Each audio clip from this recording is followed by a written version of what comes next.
We are proud and honored tonight to start a new series, Mental Health Matters, because we've been through so much, all of us. Conversations with experts, survivors, and others on their path of healing. Yeah, all with the hopes of helping someone out there who may be helped by all of their perseverance. Marie Mortera is joining us in studio with more. Marie? Latoya, Jim, and to you at home. Tonight, the series begins with my conversation with a mother who turned her pain into purpose after her husband died of suicide. We were best friends when we were in college, so I had known my husband for 24 years. He was like a soulmate, and it just wasn't working anymore, so we separated, and while we were estranged, he just couldn't cope. He didn't have the coping skills and fell into drugs, and it eventually led to him taking his own life. 3.5 years ago, Christina Aldan's world just stopped. He was one of my best friends, and it was like cutting off my arm. I was just completely lost.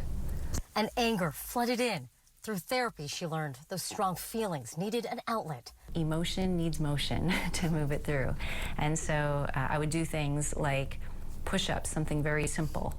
Instead of doing regular push-ups, though, and I could only do maybe 4 or 5 of them, but I would burst from the floor. It was almost like I was pushing the floor away from me. That motion also seen through healing hikes. Truly, she needed a reason to keep going.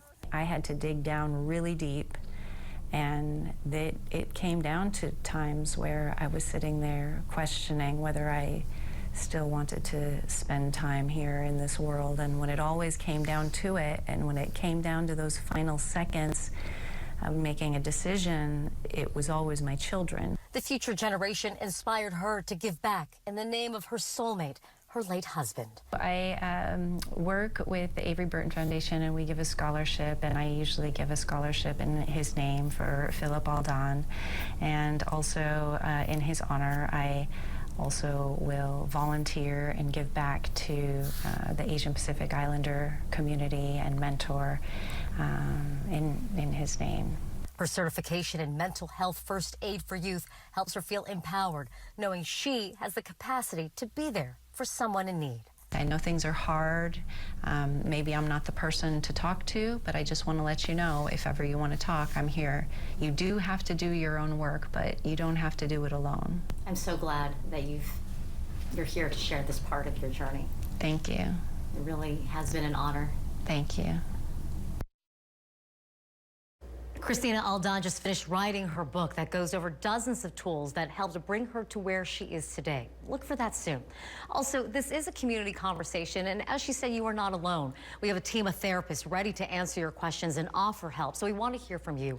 Send us an email or call us with a message on an issue that you might need help with. We hope to address mental health matters together, and we can only do that with your help. Also, one more very important note here. If you know someone in need now, the National Suicide Prevention Lifeline is 1-800-273-8255. In studio, Marie Mortera for Mental Health Matters. Yeah, definitely reach out. If you feel like you need that help, just start with conversations. Right, important story. Thank you so much, Marie. Well, News 3.